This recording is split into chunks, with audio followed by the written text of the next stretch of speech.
It's no secret that I've been pretty disappointed with Korean horror movies lately. I really dislike their dependency on zombie films or making creepy horror movies without being creepy. But this movie is based on a popular Webtoon and is co-written by one of the most popular, if the most eccentric, modern Japanese horror masters.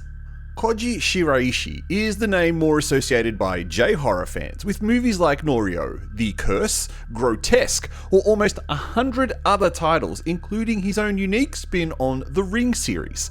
And in fact, we can see some of that inspiration in this film. It's quite obvious when the plot reveals a grudge, an orphanage, and children down a well that there is certainly J-horror DNA all over this film, and that is a good thing.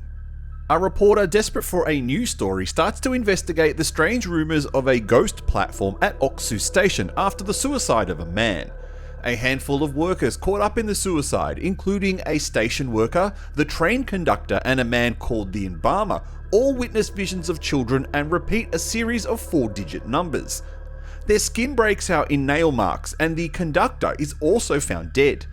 The reporter, with the help of the dead man's sister, uncovers a hidden well near the ghost station, where the grudge of the children from the Oksu orphanage has manifested itself into ghostly visions and deadly encounters. So while this is your typical teen-style Asian movie horror film, this movie does have some really good things going in its favour. Familiarity is the biggest thing, which means that even if you don't know the webtoon, you'll know the other sources of inspiration for the film, and they're all just mashed together rather well into one film.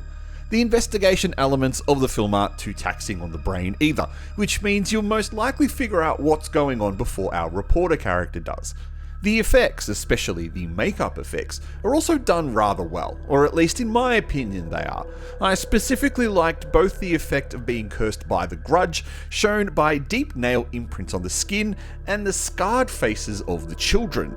And while it's as predictable as night turning into day, the ending is, again in my opinion, well suited to the film. A nice double cross, which is then encountered by an ace move. The movie wraps itself up rather nicely and should leave you satisfied with its conclusion. There is a lot of fun to be had with this movie, and while it is predictable, it's also very entertaining, which is not something that I've been able to say about Korean horror movies for a little while. I'm the Artie Dans, and thank you for watching this review.